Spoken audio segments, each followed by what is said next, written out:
الحمد لله رب العالمين والصلاة والسلام على أشرف الأنبياء والمرسلين أما بعد فأعوذ بالله من الشيطان الرجيم من همزه ونفخه ونفثه بسم الله الرحمن الرحيم رب اشرح لي صدري ويسر لي أمري واحلل عقدة من لساني يفقه قولي اللهم انفعنا بما علمتنا وعلمنا ما ينفعنا وزدنا علما فبشر عبادي الذين يستمعون القول فيتبعون أحسنه أولئك الذين هداهم الله وأولئك هم أولو الألباب أعوذ بالله من الشيطان الرجيم بسم الله الرحمن الرحيم كلا نمد هؤلاء وهؤلاء من عطاء ربك وما كان عطاء ربك محظورا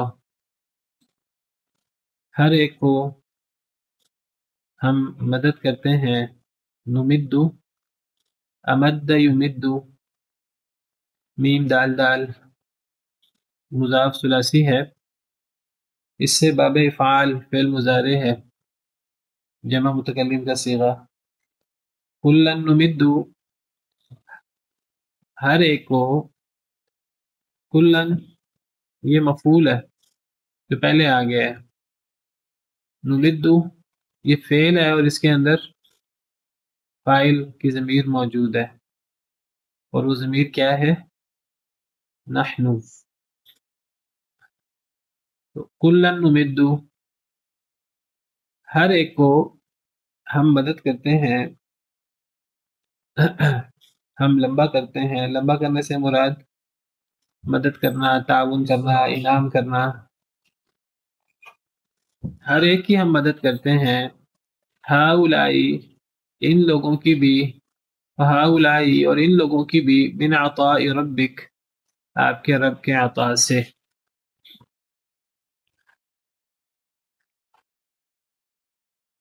اللہ دو قسم کے لوگوں کی بات کر رہے ہیں، ان لوگوں کی بھی ہم مدد کرتے ہیں، ان لوگوں کی بھی ہم مدد کرتے ہیں، اور جو بھی اللہ مدد کرتے ہیں وہ اللہ کی خاص عطا ہوتی ہے، اللہ کا انعام ہوتا ہے۔ اللہ پر کسی کا کوئی حق، کوئی لازمی نہیں ہوتا۔ اللہ عطا کرتے ہیں، اللہ انعام کرتے ہیں، اللہ کی مرضی، تو اللہ انعام کرتے ہیں، اللہ عطا کرتے ہیں، اللہ امداد کرتے ہیں، اللہ مدد کرتے ہیں، ان کی بھی اور ان کی بھی۔ ان کی بھی اور ان کی بھی سے کیا مراد ہے؟ پچھلی آیات اگر آپ کے سامنے ہو، پچھلا سیاق السباق آپ کے سامنے ہو تو آپ کو سمجھ آ جائے گی۔ جی اپنی طرف سے نہ کہیں نا، پیچھے دیکھیں پیچھے کیا ہے۔ ہاں پیچھے ہم نے تقابل پڑھا ہے، اب ہمیں کرنا یہ چاہیے، ہم نا ایک اصل درس کے انداز میں آ کر بیٹھ جاتے ہیں۔ ہمیں یہ کرنا چاہیے کہ ہم کلاس سے پہلے ایک دفعہ پچھلا اس کو ریوائز کر کے آئیں تو زیادہ فائدہ ہوگا۔ پیچھے ہم نے ایک قسم کا تقابل پڑھا تھا، کمپیریزن پڑھا تھا پچھلے لیکچر میں۔ جی مومن کو بھی اور کافر کو بھی، طالب دنیا اور طالب آخرت، طالب دنیا اور طالب آخرت کی بات ہو رہی ہے۔ پیچھے ہم نے پڑھا کہ جو بندہ دنیا عاجلت چاہتا ہے، فوری فائدہ چاہتا ہے، اس کے ساتھ اللہ اس کے لیے کیا شرائط ہیں، اس کے لیے نتیجہ کیا ہوتا ہے اللہ کی طرف سے۔ اور پیچھے ہم نے تفصیلاً پڑھا اور اس پہ ہم نے تفصیل سے بات کی پچھلے لیکچر میں کہ طالب آخرت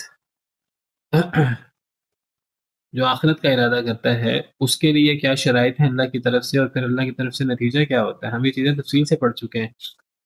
پھر بتائے گا آپ نے سے کہ ہم نے کیا پڑھا تھا، صرف بس پوائنٹ کی صورت میں۔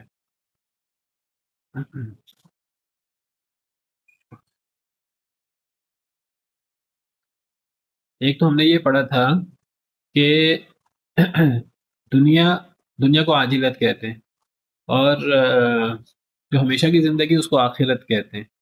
دنیا پہلے ہے، آخرت بعد میں ہے۔ دنیا کا فوری فائدہ ہے، آخرت کا فائدہ ہمیں فوری نظر نہیں آتا، وہ ہمیں لیٹ نظر آتا ہے۔ لیکن اصل میں یہ تو ایمان اور یقین کی بات ہے۔ تو ایمان والے، وہ جو ایک چیز دور نظر آ رہی ہے، ایمان والے اللہ پر اتنا ایمان اور اتنا یقین رکھتے ہیں کہ انہیں وہ بعد والا، آخرت والا فائدہ بھی ایسے نظر آتا ہے جیسے وہ بہت قریب ہو۔ یعنی قیامت یا موت بھی تو قیامت ہے. موت چھوٹی قیامت ہے، قوموں کی موت درمیانی قیامت ہے، اور سب انسانوں کی موت یہ بڑی قیامت ہے. اور قیامت کے بعد پھر جو ہے وہ آخرت ہوگی. تو قرآن کریم کا مطالعہ کریں. اللہ تعالی ہمیں جو ایمان بالغیب، اللہ کے وعدے، اس سے تو ہمیں یہ پتہ لگتا ہے کہ موت ہو، انفرادی کسی کی موت ہو، قوموں کی موت ہو، یعنی اجتماعی قیامت ہو سب لوگوں کی، ہمیں اس میں سے کسی کو بھی لیٹ نہیں سمجھنا چاہیے کہ ان میں سے کوئی چیز بہت دور ہے. حالانکہ نبی کریم صلی اللہ علیہ وسلم جن پر قرآن نازل ہوا، اس بات کو 1500 سال گزر چکے ہیں. اور قرآن کریم میں اور اس سے پہلے بھی پچھلے انبیاء پر بھی جو وہی نازل ہوتی تھی اس میں یہی نازل ہوتا تھا. تمام نبیوں کا دین اسلام ہے، ایک جیسی ہدایات تھی. پچھلے نبیوں کی ہدایات میں بھی یہی تھا کہ قیامت بہت قریب ہے، قیامت بہت قریب ہے. قیامت تو پلک جھپکنے کے سے بھی زیادہ قریب ہے. ہم نے پیچھے سورہ نحل میں پڑھا وَلِلَّهِ غَيْبُ السَّمَاوَاتِ وَالْأَرْضِ وَمَا أَمْرُ السَّاعَةِ إِلَّا كَلَمْحِ الْبَصَرِ أَوْ هُوَ أَقْرَبُ. اللہ کے لیے ہی آسمان و زمین کا غیب کا علم اللہ کے پاس ہے، کسی کے پاس نہیں ہے. اور قیامت کا معاملہ تو پلک جھپکنے کی طرح یا اس سے بھی زیادہ قریب ہے. یعنی پلک جھپکنے میں زیادہ وقت لگ سکتا ہے، قیامت اس سے پہلے آ سکتی ہے. انسان کو اتنی تیاری کرنی چاہیے اپنی موت کے لیے، قیامت کے لیے، آخرت کے لیے. اور آخرت کو آخرت نہ سمجھے کہ بہت دور، یہ دور اس کو شکوک و شبہات رکھنے والے لوگ دور سمجھتے ہیں. انہم یرونہ بعیدا، کفار اسے دور خیال کرتے ہیں. جہاں تک اللہ والوں کا معاملہ ہے وَنَرَاهُ قَرِيبًا، ہم تو اسے بہت قریب خیال کرتے ہیں. وہ جو صحابی نبی صلی اللہ علیہ وسلم صحابہ کرام کی یہ تربیت کرتے تھے. جنگ احد کے لیے آپ نے تربیت فرمائی، آپ نے واعظ کیا تو کیا کہتا ہے صحابی؟ کھجوریں کھا رہا تھا، کہنے لگا کھجوریں کھانے میں وقت زیادہ لگے گا، جنت اس سے زیادہ قریب ہے. یہ اصل میں ایمان چاہیے، یہ تربیت اصل میں چاہیے. اس نے کہا کہ میں جو کھجوریں کھا رہا ہوں، یہ کھجوریں کھانے میں مجھے 5 منٹ 10 منٹ جو لگنے ہیں، یہ تو وقت زیادہ لگ جائے گا. تو جنت تو مجھے اس سے زیادہ قریب نظر آ رہی ہے. اللہ کے وعدے تو اب آپ دیکھیں جنت کتنی دور ہے، قیامت کتنی دور ہے. اگر ہم دنیا کے اعتبار سے بات کریں، اگر ہم اپنے حواس کے مطابق بات کریں، اگر ہم اپنے مطابق بات کریں، یہ اصل میں مسئلہ ایمان اور یقین کا ہے. تو اصل میں دنیا عاجلت ہے اور قیامت کے بعد کی زندگی جو ہمیشہ کی زندگی ہے وہ آخرت ہے. لیکن ہم نے اس کو اللہ کے وعدے پر یقین رکھتے ہوئے اس کو قریب سمجھنا ہے، پلک جھپکنے کی طرح ہم نے اس کو اپنے سے قریب سمجھنا ہے، اللہ کے وعدوں کو اپنے سے قریب سمجھنا ہے. اچھا، اب جو دنیا کا طالب ہوتا ہے تو اللہ تعالیٰ نے کوئی کنڈیشن نہیں لگائی کہ اس کے لیے محنت بھی کر، اس کے لیے بہت ہاتھ پاؤں بھی مار، اس کے لیے بہت اخلاص کے ساتھ، ایمان کے ساتھ، خلوص کے ساتھ تو محنت بھی کر، کوشش بھی کر. کوئی شرط نہیں لگائی اللہ تعالیٰ نے. من کان یرید العاجلۃ، جو عاجلہ چاہتا ہے، دنیاوی فائدے چاہتا ہے، فوری فائدہ چاہتا ہے، اللہ نے فوری نتیجہ بتا دیے. تو شرائط کو کنڈیشن لگائی نہیں. تو اس سے پتہ لگتا ہے کہ کنڈیشنز کے بغیر بھی کوئی بندہ جو دنیا کا طالب ہے تو اسے دنیا مل سکتی ہے. نتیجہ کیا ہوتا ہے؟ اللہ فرماتے ہیں کہ ہم جلدی دے دیں گے، لیکن جس کو چاہیں گے جتنا چاہیں گے. نتیجے میں 2 شرائط ہیں. اللہ جس کو چاہیں گے اس کو دیں گے، جس کو نہیں چاہیں گے اس کو نہیں دیں گے. جس کو نہیں چاہا اس کو نہیں دیں گے، وہ کوشش کرے یا نہ کرے، کوشش کی تو بات ہی نہیں ہے. اور اگر اللہ نے دینے کا فیصلہ کیا ہے تو جتنا اس نے مانگا وہ ضروری نہیں اتنا ملے، اس سے کم بھی مل سکتا ہے. جتنا مانگا ہو بہو اتنا بھی مل سکتا ہے، جتنا اس نے مانگا اس سے زیادہ بھی مل سکتا ہے. اور اللہ کو تو دنیا کی تو اتنی بھی پرواہ نہیں ہے کہ اللہ کہتے ہیں میں ان کے گھر سونے کے بنا دوں، ان کی مسحریاں اور ان کے دروازے اور ان کی ایک ایک چیز میں سونے چاندی کی بنا دوں. اگر مسلمانوں پر فتنے کا اندیشہ نہ ہو، ایک ایک چیز میں سونے چاندی کی بنا دوں. کیوں؟ وَإِن كُلُّ ذَلِكَ لَمَّا مَتَاعُ الْحَيَاةِ الدُّنْيَا، یہ سارا فوری عاجلت دنیا کی زندگی کا فائدہ ہے، والآخرۃ عند ربک للمتقین، اور آپ کے رب کے نزدیک آخرت تو متقین کے لیے ہے۔ تو یہ ہے طالب دنیا کی بات۔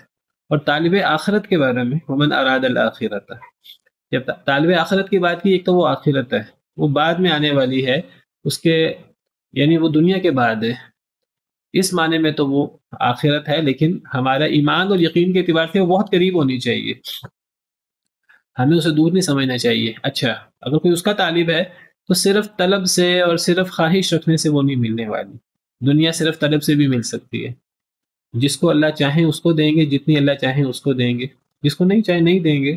دنیا صرف طلب رکھنے سے بھی مل سکتی ہے، اور اتنی بھی مل سکتی ہے کہ توقع سے بھی بڑھ کر، کہ سونے چاندی کے انبار آ جائیں، اللہ کے نزدیک پرواہ ہی نہیں ہے دنیا کی۔ اور آخرت، جو آخرت کا طالب ہے تو صرف طلب رکھنے سے نہیں آخرت مل سکتی، مل ہی نہیں سکتی، صرف خواہش رکھنے سے نہیں مل سکتی۔ انسان خواہش رکھ لے، انسان امید رکھ لے، اللہ غفور الرحیم ہے، اللہ معاف کر دے گا، میرے بزرگ بڑے نیک تھے تو میرے اندر بھی، میرے خاندان کے اندر بھی نیکی آ جائے گی۔ کبھی بھی بزرگوں کی نیکی سے خاندان میں نیکی نہیں آتی۔ بزرگوں کی کہ مالدار ہونے سے خاندان میں مال و دولت تو آ سکتی ہے، بزرگوں کی نیکی سے بچے نیک بن جائیں یہ کوئی ضروری نہیں ہے۔ نبیوں کے گھر شیطان پیدا ہو جاتے ہیں، اور شیطانوں کے گھر نبی پیدا ہو جاتے ہیں، اور اللہ زندہ سے مردہ کو نکال دیتے ہیں، اور مردہ سے اللہ زندہ کو نکال دیتے ہیں۔ اور اس کی ایک تفسیر مفسرین نے یہ بھی کی ہے، کفار کے گھر ایمان والے اور مومن نبی پیدا ہوتے ہیں، اور نبیوں کے گھر کفار بھی پیدا ہوتے ہیں۔ سیدنا نوح کا بیٹا دیکھ لیجئے، سیدنا ابراہیم علیہ السلام کا باپ دیکھ لیجئے۔ تو تمناؤں سے، خواہشات سے، لیس بامانیکم ولا امانی اہل الکتاب، صرف خواہش سے دنیا تو مل سکتی ہے جتنی اللہ چاہیں اور جس کو اللہ چاہیں۔ دین اور آخرت کبھی خواہش سے نہیں مل سکتا، اس کے لیے کنڈیشنز ہیں، اس کے لیے اس کے معیار کی کوشش کرنی ہوگی، ہلکی پھلکی کوشش نہیں۔ وسعی لہا نہیں کہا، وسعی لہا سعیہا، اس کے لیے انسان کوشش کرے، اور اتنی کوشش کرے جو اس کی کوشش کرنے کا حق ہے، جتنی اہم وہ چیز ہے۔ اور پھر اخلاص بہت ضروری ہے۔ صرف ٹکرے مارنا ایک انسان کے، جی میں بڑی کوشش کرتا ہوں، بڑی کوشش کرتا ہوں، بڑی کوشش کرتا ہوں، صرف کام، صرف محنت نہیں، میں جس 100 رکھتے پڑھوں گا، میں اتنے روزے رکھوں گا، میں پوری رات قیام کروں گا، میں کبھی روزہ افطاری نہیں کروں گا، میں شادی نہیں کروں گا، نہیں۔ وہ ایک تو کوشش نبی صلی اللہ علیہ وسلم کی ہدایت کے مطابق ہوگی، اور اخلاص بہت ضروری ہے، اللہ کو راضی کرنے کے لیے ہو، لوگوں کو راضی کرنے کے لیے نہ ہو، اخلاص، ایمان۔ تو یہ شرائط ہوں گی۔ دنیا میں تو اللہ نے کنڈیشن نہیں لگائی کہ کیا شرط ہوگی، جو دنیا کا طالب ہوگا تو میں دنیا دوں گا، شرط نہیں لگائی، اللہ نے بتا دیا میں چاہوں تو دے دوں، چاہوں تو نہ دوں، چاہیں تو اللہ نہ دیں، چاہیں تو دیں تو تھوڑی دے دیں، یا جتنی مانگی اتنی دے دیں، یا بغیر حساب کتاب کے چھت پھاڑ کے دے دیں۔ لیکن آخرت میں اللہ نے اپنی مشیت کی شرط لگائی نہیں کہ میں چاہوں تو آخرت دوں گا۔ اللہ نے فرمایا جو آخرت چاہے اور اس کے لیے اس کی معیار کی کوشش کرے اور مخلص بھی ہو، تو ان لوگوں کی کوشش قبول ہی کی گئی ہے، ان کی کوشش رد ہو ہی نہیں سکتی۔ اللہ پر ان کا اتنا مان ہے تو اللہ ان کا مان کیسے توڑے؟ اللہ کبھی بھی ان لوگوں کی کوشش کو رد نہیں کریں گے، حالانکہ اللہ جو چاہیں کریں۔ اگر اللہ ان کی کوشش رد کر دیں تو کوئی اللہ سے پوچھ نہیں سکتا، لیکن اللہ فرماتے ہیں کہ انہوں نے مجھ پر مان رکھتے ہوئے انہوں نے یہ کیا ہے، تو اللہ نے اپنی مشیت کی شرط بھی یہاں نہیں لگائی۔ اللہ نے فرمایا ان کی کوشش قابل قدر ہی ہے، میں نے قبول کر لی ہے، پتھر پہ لکیر ہے۔ اخلاص شرط ہے، اس معیار کی کوشش شرط ہے۔ بہرحال یہ پیچھے ہم نے دو قسم کے لوگوں کا، طالب دنیا، طالب عاجلت اور طالب آخرت کا ذکر پڑا۔ اللہ فرماتے ہیں ہم اس کو بھی دیتے ہیں، اس کو بھی دیتے ہیں۔ یہ سمجھنا دنیا صرف دنیا دار کے لیے نہیں، دنیا دار کو بھی ملتی ہے، دنیا ایمان والے کو بھی ملتی ہے۔ اللہ مسلمانوں کو بھی دیتے ہیں، اللہ کافروں کو بھی دیتے ہیں۔ مسلمانوں کو تو اس لیے دیتے ہیں کہ مسلمان نیکی کرتے ہیں، اللہ کو راضی کرنے کی کوشش کرتے ہیں، اور اللہ تعالیٰ ایمان کے بدلے کے طور پر، نیکی کے بدلے کے طور پر اللہ دنیا دیتے ہیں، اگرچہ وہ اللہ کا فضل ہوتا ہے۔ وَلَوْ أَنَّ أَهْلَ الْقُرَىٰ آمَنُوا وَاتَّقَوْا لَفَتَحْنَا عَلَيْهِمْ بَرَكَاتٍ مِّنَ السَّمَاءِ وَالْأَرْضِ، اگر بستیوں والے ایمان لے آئیں اور تقوی اختیار کریں تو ہم ان پر آسمان و زمین کی برکتوں کے دروازے کھول دیں۔ ایمان والے کو تو اس کی نیکی کی وجہ سے سارا بنیاد اس کا عمل نہیں ہوتا، کسی انسان کو اس کا عمل انعامات کا اور اللہ کی جنتوں کا حقدار نہیں کرتا، اصل میں تو اللہ کی رحمت ہی ہوتی ہے جو انسان کے ٹوٹے پھوٹے عمل کی وجہ سے جوش میں آتی ہے۔ کافر کو بھی اللہ دے دیتے ہیں دنیا کا انعام، دنیا کی نعمتیں، دنیا میں مدد اللہ کافر کی بھی کر دیتے ہیں، طالب دنیا کی بھی کر دیتے ہیں، طالب آخرت کی بھی کر دیتے ہیں۔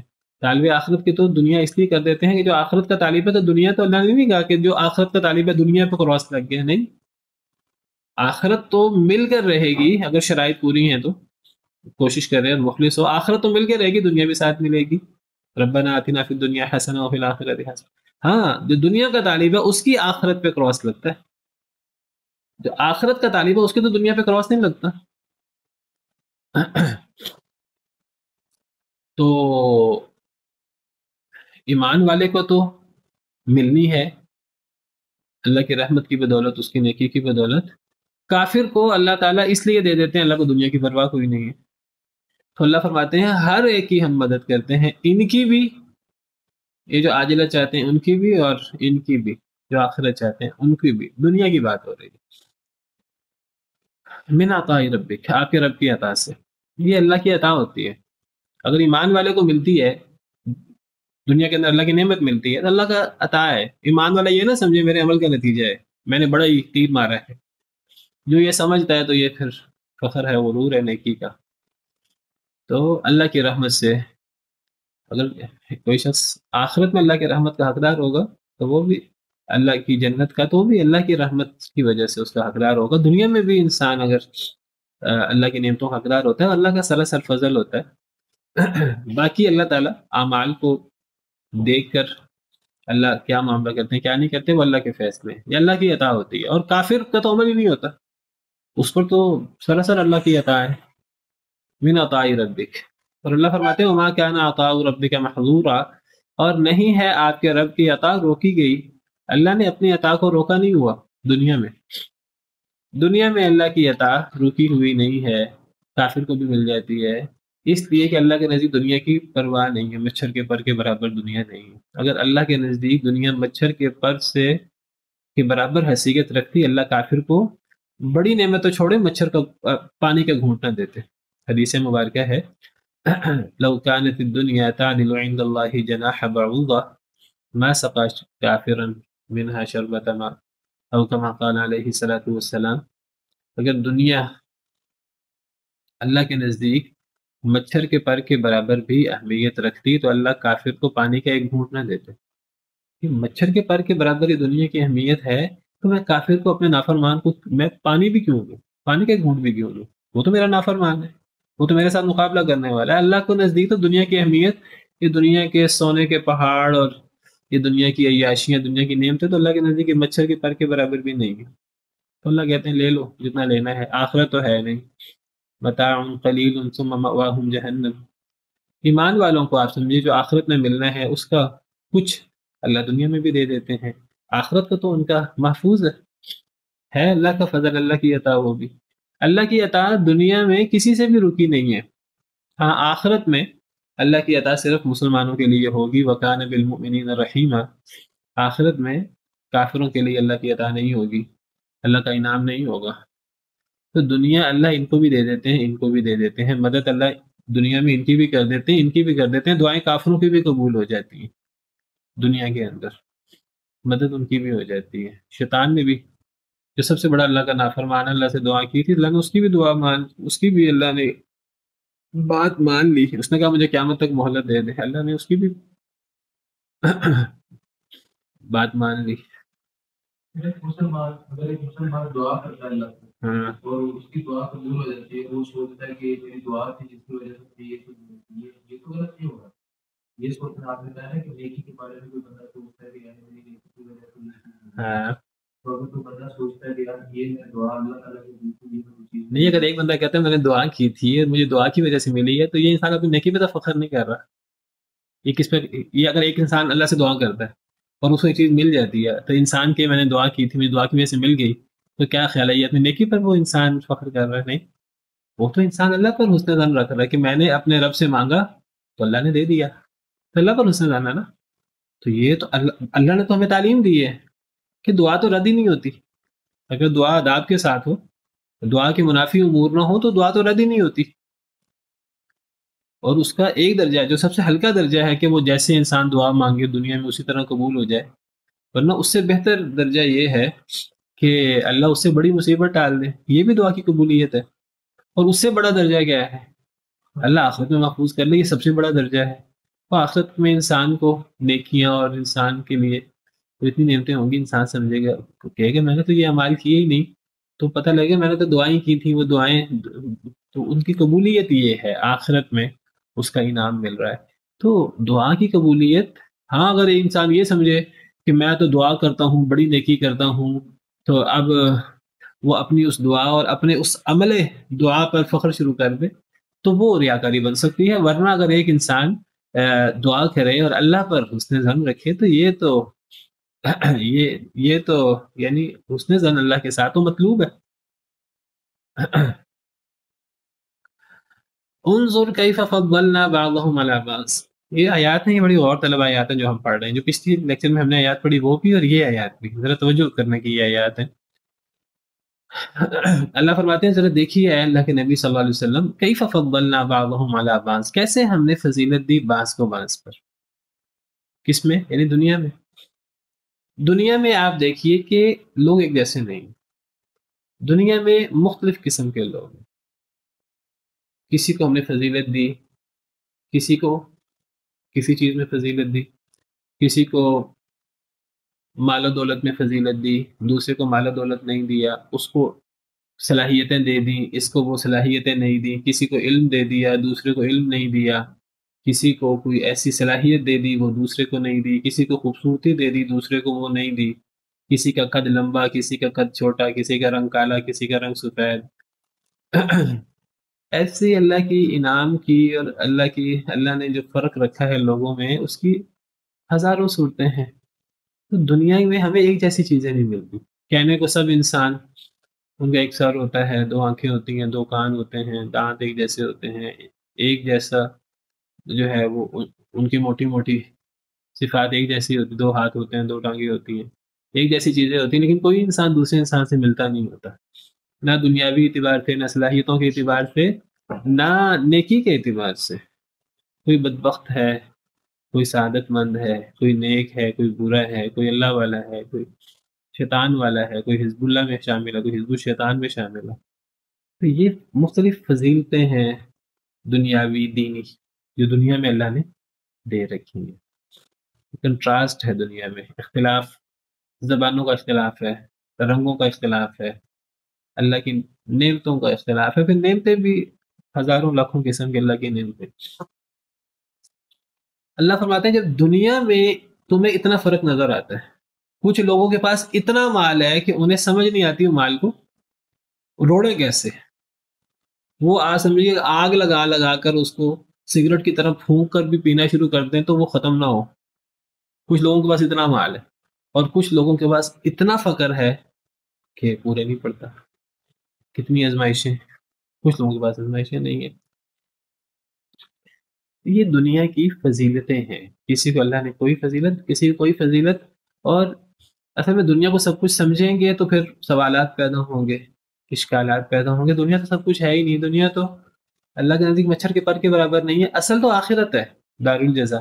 تو اب اللہ دنیا کی اس فضیلت سے، دنیا کے اس تفاوت سے، اب اللہ کہتے ہیں جب دیکھو دنیا جو جس کی آخرت سے مقابلہ ہی کوئی نہیں، جب دنیا میں اتنے زیادہ فرق ہیں تو آخرت میں کتنے فرق ہوں گے.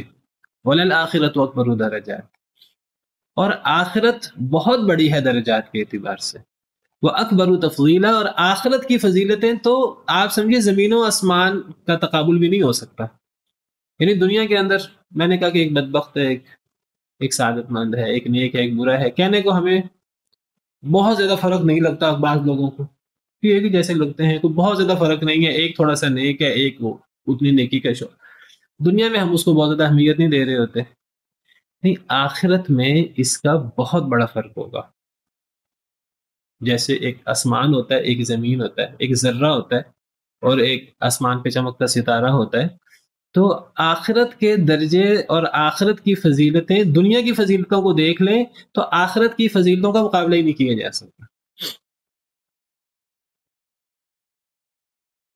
دنیا کے اندر ایک تو میں نے کہا دنیاوی فرق ہیں، عہدوں کا، صلاحیتوں کا، انعامات کا، قدبت کا، ان چیزوں کا، مال و دولت کا، اور نیکیوں کا بھی دنیا کے اندر فرق ہے. مسلمان ہیں، مسلمان بھی دنیا کے اندر ایک لیول کے نہیں ہیں. کوئی السابقون السابقون ہے، کوئی اصحاب الیمین ہے، کوئی زیادہ نیک ہیں، کوئی کم نیک ہیں. پھر نیکوں میں بھی اللہ نے کس میں بنا دی دنیا کے اندر بھی، ثم اورثنا الکتاب الذین اصطفینا من عبادنا، جن کو ہم نے اپنی کتاب کا وارث بنایا. یہ نیک لوگوں مسلمانوں کی بات ہو رہی ہے.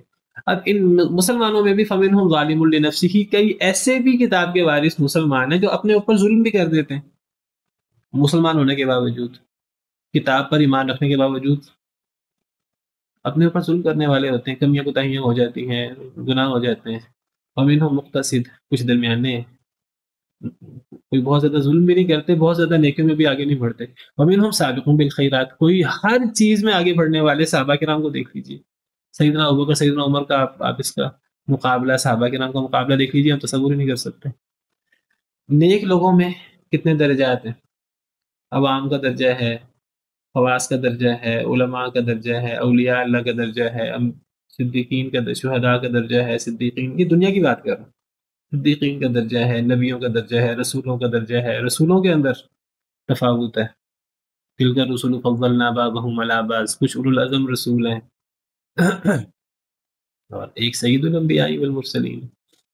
کتنا تفاوت ہے. نیک لوگوں کی بھی بات کرو. پھر برے لوگوں میں ایک تو مسلمانوں میں ہیں جو مسلمان ہوتے ہوتے برے ہیں، ایک کفار ہے. پھر کفار کے اندر برائی کی کتنی قسمیں، ایک مشرک ہیں جو برے ہیں، ایک یہودی ہیں جو برے ہیں، ایک عیسائی ہیں جو برے ہیں.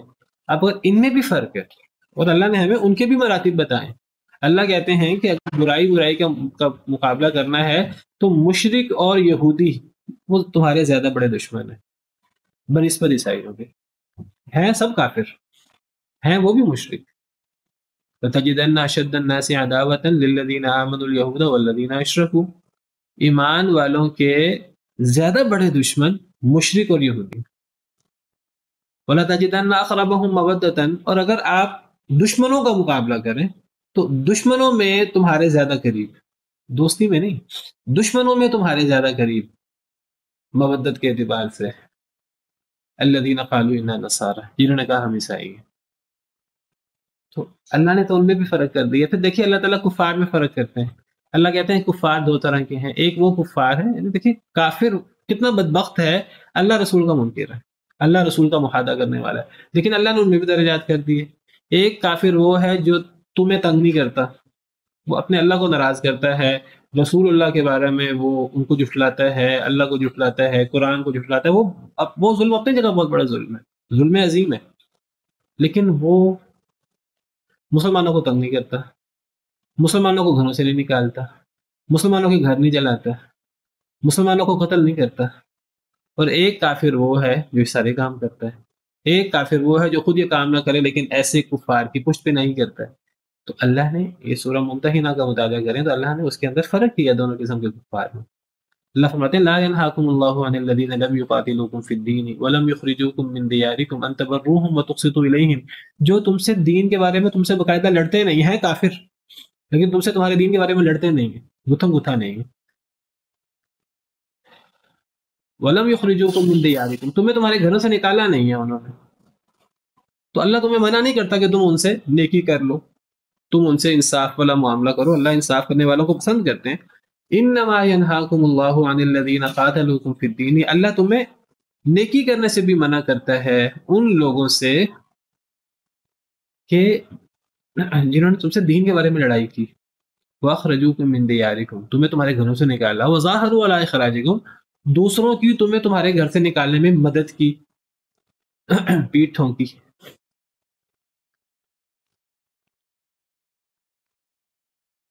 ان تولوہم کہ تم ان سے دوستی کرو، تم ان سے تعلق بڑھاؤ. تو یعنی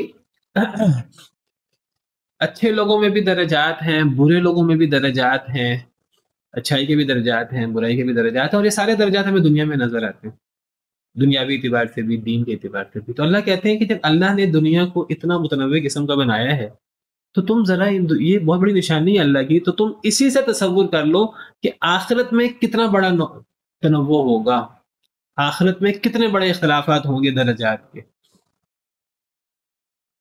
یہ مطلب ہے انظر کیف فضلنا بعضهم علی بعض. یہ دنیا کی بات ہو رہی ہے نبی صلی اللہ علیہ وسلم. آپ ذرا غور کیجئے، پچھلی آیت کو مد نظر رکھیں، اس سے پچھلی 2 آیات کو مد نظر رکھیں. طالب دنیا طالب آخرت، اللہ کہتے ہیں دونوں کو ہم دیتے ہیں دنیا میں نعمتیں. اے نبی صلی اللہ علیہ وسلم دیکھیے کہ دنیا میں ہم نے کیسے بعض کو بعض پر فضیلت دی. یہ دنیاوی فضیلتیں ہو سکتی ہیں، دینی فضیلتیں ہو سکتی ہیں.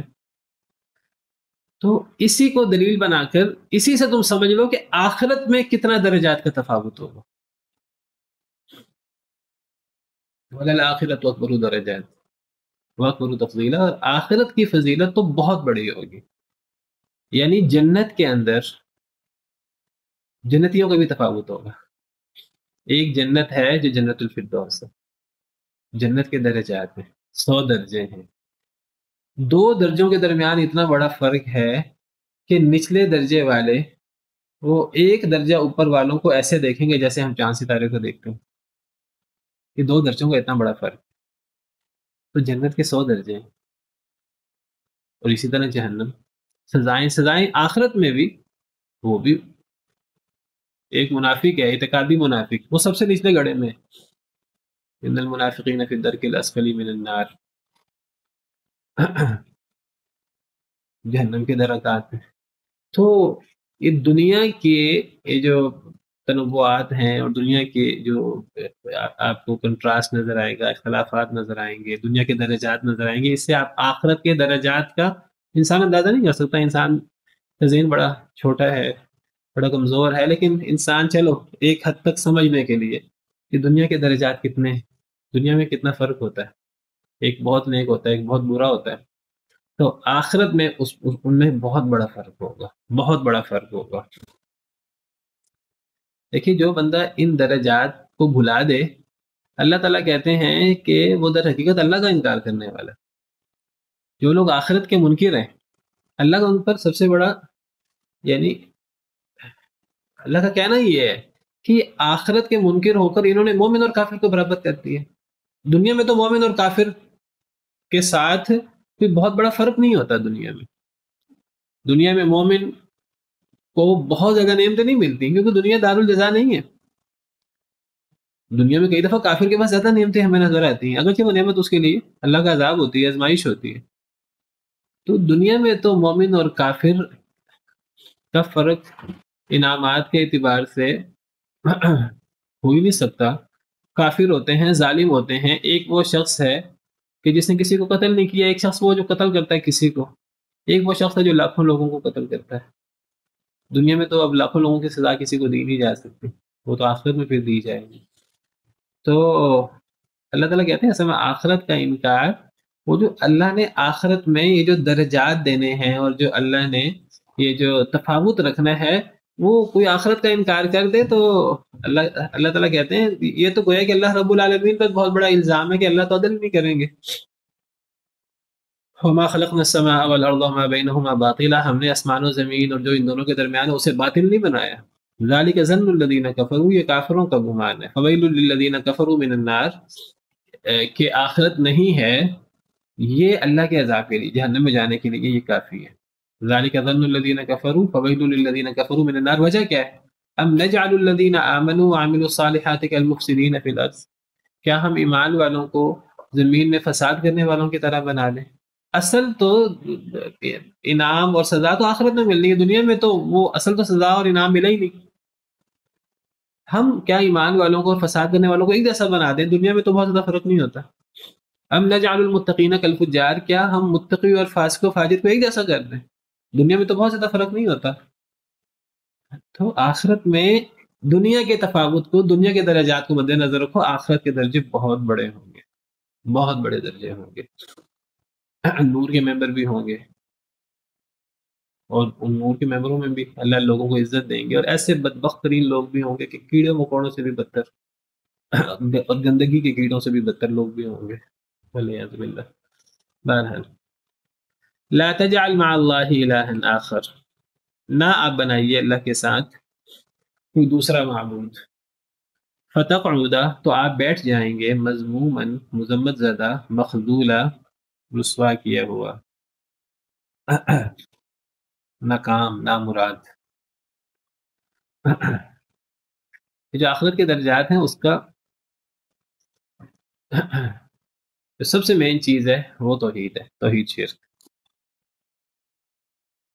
تو شرک نہ کرنا کبھی، پھر وہ جو اتنا بڑا تفاوت ہے نا وہ آخرت میں پھر تمہیں نظر آئے گا۔ پھر تو اللہ کے ساتھ کوئی دوسرا معبود نہ بنانا، جس نے بنا دیا پھر وہ تو مذمت زدہ، اور وہ تو پھر نامراد، اور حقیقی نامرادی اور حقیقی جو ناکامی ہے وہ تو پھر اس کا مقدر ہوگی۔ وَقَضَىٰ رَبُّكَ أَلَّا تَعْبُدُوا إِلَّا إِيَّاهُ وَبِالْوَالِدَيْنِ إِحْسَانًا، اور فیصلہ کیا آپ کے رب نے یہ کہ نہ تم عبادت کرو مگر اسی کی۔ اللہ نے فیصلہ کیا، اللہ نے حکم سنایا کہ اللہ کے علاوہ کسی کی عبادت نہ کرو۔ تو اللہ کے احکامات میں سے سب سے بڑا حکم، اللہ کے احکامات میں سے سب سے اہم، سب سے پہلا حکم وہ شرک سے بچنا اور توحید پر عمل پیرا ہونا، چاہے وہ توحید ربوبیت ہو، اللہ کو رب ہونے میں، خالق ہونے میں، منعم انعام کرنے والے، نفع نقصان دینے والوں کے طور پر اللہ کو ایک سمجھنا، رزق دینے میں اللہ کو ایک سمجھنا، چاہے وہ توحید الوہیت، اللہ کو عبادت میں ایک سمجھنا، وہ معاملات جو انسان اللہ کے لیے شکرانے کے طور پر، عبادت کے طور پر سر انجام دیتا ہے، تو وہ ان معاملات میں صرف اللہ کی عبادت کرنا، وہ دعا ہو، توکل ہو، وہ سر جھکانا ہو، وہ خوف ہو، خشیت ہو، وہ ذبح کرنا ہو، بھیڑ چڑھانا ہو، نظر و نیاز ہو، قسم ہو، جو بھی عبادت کی صورتیں ہو سکتی ہیں تو وہ اللہ وحدہ لا شریک کے ساتھ، یا اللہ کے اسماء و صفات ہیں، ان صفات میں اللہ کو وحدہ لا شریک سمجھنا، جس کو توحید الاسماء و صفات کہتے ہیں۔ تو اللہ نے فیصلہ کر دیا، اللہ نے حکم سنا دیا کہ اللہ کے کہ نہ تم عبادت کرو مگر اللہ کی، اور عبادت کے اندر سب سے پہلے دعا آتی ہے۔ کئی ایسے لوگ ہیں عجیب شبہات کا شکار ہیں، دعا کو عبادت سے ہی نکال دیتے ہیں، کہتے ہیں دعا جس سے مرضی کر لو، وہ نبیوں سے کر لو، ولیوں سے کر لو، وہ یا رسول اللہ پکارنا شروع کر دو، یا علی پکارنا شروع کر دو، یہ کون سی دعا ہوتی، یہ کون سی عبادت ہوتی ہے؟ اللہ تعالیٰ قرآن کریم میں جگہ جگہ کہتے ہیں کہ دعا عبادت ہے۔ اللہ کے ساتھ کسی کو پکارنا، کسی سے دعا کرنا، یہ شرک ہے۔ ومن اضل ممن يدعو من دون الله بل لا يستجيب له الى يوم القيامه، جو اللہ کے علاوہ اس کو پکارے جو قیامت تک اس کی بات پوری نہیں کر سکتا، اس سے بڑا گمراہ کون ہے جو اللہ کو چھوڑ کر اسے پکارے، جو قیامت تک اس کی بات، اس کی خواہش پوری نہیں کر سکتا۔ وهم عن دعائهم غافلون، بلکہ وہ تو ان کی دعا سے ہی غافل ہیں۔ وَإِذَا حُشِرَ النَّاسُ كَانُوا لَهُمْ أَعْدَاءَ، اور جب میدان محشر لگے گا تو وہ دشمن ہو جائیں گے ان لوگوں کے۔ وَبِالْوَالِدَيْنِ إِحْسَانًا، اور والدین کے ساتھ احسان کرنا ہے۔ اللہ کے فیصلوں میں سے اہم ترین فیصلہ توحید کے بعد والدین کے ساتھ احسان، بر الوالدین۔ تو بر الوالدین بہت بڑی نیکی ہے، بہت بڑی نیکی ہے۔ اس کا ہم مطالعہ کریں قرآن کریم کا تو قرآن کریم میں اللہ تعالیٰ نے توحید کے ساتھ بر الوالدین کا ذکر کیا ہے، اور شرک کے ساتھ اللہ تعالیٰ نے حقوق الوالدین کا ذکر کیا ہے۔ تو بر الوالدین بہت بڑی نیکی ہے، اور والدین کی نافرمانی، حقوق الوالدین بہت بڑا گناہ ہے، اتنا بڑا گناہ ہے کہ باقی اعمال کا بدلہ اللہ تعالیٰ کئی دفعہ دنیا میں نہیں دیتے۔ دنیا تو اصل دارالجزا نہیں ہے، اصل دارالجزا آخرت ہے، لیکن بعض ایسے گناہ ہیں اللہ کو اتنا اس میں ناراضگی ہوتی ہے کہ اللہ اس کی سزا دنیا میں ہی دے دیتا، جن میں حقوق الوالدین بھی ہے، اللہ معاف کرے۔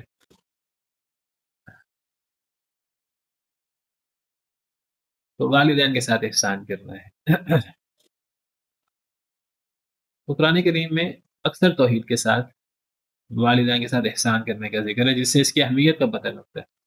اما یبلغن عندک الکبر احدہما او کلاہما فلا تقل لہما اف، اگر پہنچے آپ کے پاس، تیرے پاس ہے انسان، الکبر بڑھاپے کو، احدہما ان دونوں میں سے کوئی ایک، ماں باپ میں سے کوئی ایک، او کلاہما یہ دونوں ہی، فلا تقل لہما اف، تو نہ تو کہہ ان کے لیے اف، اف بھی نہ کہو۔ اف ہلکی ترین چیز ہے جو انسان ماں باپ کے سامنے اظہار کرتا ہے، اللہ نے اسے بھی منع کر دیا ہے۔ اف یہ کوئی عملی چیز تو نہیں ہے کہ کوئی انسان والدین کے ساتھ ہاتھا پائی والا معاملہ کرے، یہ تو زبانی چیز ہے، تو زبانی چیز میں بھی ہلکی ترین چیز اللہ تعالیٰ نے اس سے بھی روک دیا ہے، اف۔ اگر کوئی کہے کہ اللہ نے اف سے روکا ہے اور اس کا تعلق تو زبان کے ساتھ ہے، تو ولا تنہرہما، تو اللہ تعالیٰ نے فرمایا کہ ڈانٹو بھی نہ انہیں، برا بلا بھی نہ کہو، وقل لہما قولا کریما، اور کہو ان دونوں کے لیے عزت والی بات، محبت بھری بات۔ اصل میں بڑھاپے میں جا کر ایسے حالت پیش آ جاتی ہے کہ ایسے اعمال سرزد ہو جاتے ہیں، انسان جیسے جیسے بوڑھا ہوتا ہے تو وہ بچپنے کے قریب پہنچتا رہتا ہے، تو اب اس میں پھر اولاد کا امتحان ہے اب یہ۔ اللہ نے اولاد کی محبت فطرت میں رکھ دی ہے، لیکن والدین کے ساتھ حسن سلوک، یہ اس کے لیے انسان کو بڑے شعور کے ساتھ فیصلہ کرنا پڑتا ہے، سوچنا پڑتا ہے، اپنے آپ پر انسان کو قابو پانا ہے، اور قابو پا کر انسان کو اپنے آپ کو والدین کے سامنے اف کہنے سے روکنا ہے۔ اور اس مسئلہ تب ہوتا ہے جب وہ بڑھاپے میں آتے ہیں، جوانی میں تو انہیں ضرورت بھی نہیں ہوتی۔ اس کا مطلب یہ نہیں ہے کہ جوانی میں اگر والدین جوان ہوں پھر انہیں اف بھی کہا جا سکتا ہے، پھر انہیں ڈانٹا بھی جا سکتا ہے، نہیں، اصل میں چونکہ بڑھاپے میں زیادہ یہ صورت آتی ہے۔ جوانی میں اگر ماں باپ 45 سال کے، 50 سال کے ہیں، اولاد 20 سال کی ہے، 25 سال کی ہے، تو اگر اولاد اف کہے گی یا والدین کے سامنے ڈانٹے گی یا کوئی عملی، تو والدین کو بھی اللہ نے طاقت دے رکھی ہے، وہ پٹائی بھی کر سکتے ہیں جوانی میں۔ اس کا مطلب یہ نہیں کہ وہ سختی بھی کر سکتے ہیں جوانی کے اندر، تو اس کا مطلب یہ نہیں جوانی کے اندر جائز ہے، بڑھاپے میں جائز نہیں ہے۔ بڑھاپے کے اندر انسان سمجھتا ہے وہ تو بوڑھے ہو گئے ہیں، اب میں طاقتور ہوں، میں جو مرضی کروں، تو اللہ تعالیٰ فرماتے ہیں کہ یہ نہیں ہے کہ تمہارے پاس کیا طاقت ہے اور کیا طاقت نہیں ہے۔ ماں کے قدموں کے لیے جنت رکھی ہوئی ہے، باپ کو جنت کا دروازہ قرار دیا ہوا ہے، تو خاص طور پہ بڑھاپے میں دونوں مل جائیں یا دونوں میں سے کوئی ایک مل جائے تو اف بھی نہیں کہنا اور انہیں ڈانٹنا بھی نہیں ہے، اور انہیں عزت کے ساتھ بات کرنی ہے، محبت کے ساتھ، پیار کے ساتھ بات کرنی ہے۔ وَاخْفِضْ لَهُمَا جَنَاحَ الذُّلِّ مِنَ الرَّحْمَةِ، اور جھکا دے ان دونوں کے لیے ذلت کا پہلو، جناح پہلو، جناح کا مطلب عام طور پر جناح کہتے ہیں پر کو، جس کی جمع اجنحہ، فرشتوں کے پروں کے لیے قرآن کریم میں اجنحہ کا لفظ استعمال ہوا، جاعل الملائکۃ رسلا اولی اجنحہ، تو جناح سائڈوں کی چیز، یعنی پر، بازو، پہلو، تو جھکا دے ان دونوں کے لیے انسان، وہ بوڑھے ہیں، بوڑھے ہونے کا مطلب یہ نہیں اب تو جو چاہے کرے، اب تو جھکا ان دونوں کے لیے اپنے پہلو ذلت کے ساتھ، ذلیل ہو جا اپنے ماں باپ کے سامنے، لیکن فرمایا کہ یہ ذلت ایسی نہ ہو جیسے کوئی غلام کے سامنے، آقا کے سامنے غلام ہوتا ہے، یہ عاجزی ان کی ساری محبت والی ہو، من الرحمہ، یہ رحمت کے ساتھ، یہ عاجزی مراد ہے یہاں۔ یہ نہیں انسان والدین کے جو ہے نا وہ پاؤں کے نیچے لیٹ جائے اور وہ انسان غلاموں کی طرح اور انسان ذلیل ہو جائے، فرمایا کہ یہ یعنی عاجزی، یہ رحمت والی، یہ ذلت نہیں ہے، اصل میں عاجزی ہے، نرمی مراد ہے یہاں۔ ذلت کا مطلب صرف ذلیل ہونا نہیں ہوتا، ذلت کا مطلب نرمی، تو یہ رحمت والی نرمی اور عاجزی ان کی ساری مراد ہے۔ اتنے منکسر بن جاؤ والدین کے سامنے، اتنے عاجز ہو جاؤ کہ وہ محبت و شفقت بھری عاجزی ہو، پاؤں دھو دھو کر پینے والی۔ وقل رب ارحمہما، اور صرف ان کے سامنے نہیں بلکہ پیچھے سے بھی ان کے لیے دعا کرو اور کہو اے میرے رب ان دونوں پر رحم فرما کما ربیانی صغیرہ، جیسے ان دونوں نے تربیت کی میری صغیرہ جب میں چھوٹا تھا۔ تو ہاتھ اٹھانے کا اور ہاتھ سے سختی کرنے کا تو تصور کوئی بھی تھوڑا سا بھی دین رکھنے والا وہ تصور نہیں کر سکتا۔ ہاں بات چیت میں اونچ نیچ ہو جاتی ہے، تو اللہ نے بات چیت کی ہر قسم کی اونچ نیچ سے منع کر دیا ہے۔ اس کی ہلکی ترین چیز اف کہنے سے، ڈانٹنے تک سے اللہ نے روک دیا ہے، اور پازیٹیو چیزیں بھی بتا دی کہ ایک تو ہے نا کہ ان چیزوں سے رکو، اف بھی نہ کو، ڈانٹو بھی نہ، اور پھر عزت کے ساتھ بات کرو اور ایسے اپنا پہلو اور اپنے آپ کو جھکا لو ذلت کے ساتھ۔ ذلت سے مراد یہ نرمی اور عاجزی ہے، وہ رحمت والی شفقت والی وہ عاجزی ہو، اور پھر دعائیں بھی کرو ان کے لیے، جس طرح انہوں نے اپنی زندگی، اپنی جوانی قربان کی، اپنا مال و دولت، اپنی ہر چیز تمہارے لیے قربان کی، تمہاری تربیت کی، تو ان کے لیے دعا کرو کہ اے اللہ اسی طرح ان پر رحم فرمانا۔ ربکم اعلم بما فی نفوسکم، تمہارا رب زیادہ جانتا ہے ساتھ اس کے جو تمہارے دلوں میں ہے۔ کیا مطلب یہ ہے کہ صرف ظاہری طور پر انسان جو ہے وہ اف نہ کہے، انسان جھڑکے نہ اچھی عزت والی بات کہے، انسان شفقت اور رحمت کے ساتھ عاجز ہو جائے اور دعائیں کرے، یہ صرف ظاہری نہیں ہے، دل کے اندر بھی ان کے لیے عظمت اور ان کے لیے شفقت اور ان کے لیے پیار موجود ہو، تو تمہارے دلوں میں جو ہے وہ تمہارا رب زیادہ بہتر جانتا ہے۔ ان تکونوا صالحین، اگر تم ہو نیک، فإنہ کان للأوابین غفورا، تو اللہ ہے خوب رجوع کرنے والوں کے لیے بہت بخشنے والا۔ اگر تم دل سے والدین کی قدر کرنے والے، ہمارے دلوں کے معاملات بھی اللہ جانتا ہے، ظاہراً بھی اور دل میں بھی، اگر تم اچھا معاملہ کرنے والے ہو، اگر تم نیک ہو ظاہراً و باطناً والدین کے بارے میں، تو ایسے یہ اللہ کے قریب ہونے والی بات ہے، ایسے اللہ کے خوب قریب ہونے والوں کے لیے اللہ بہت پھر بخشش فرماتا ہے، بہت رحمت فرماتا ہے۔ یہ چیز پھر گناہوں سے انسان کو ایسے پاک کرتی ہے جیسے خزاں کے موسم میں پتے جھڑتے ہیں، تو اللہ کی پھر جو ہے مغفرت وہ بہت زیادہ انسان پر سایہ فگن ہوتی ہے۔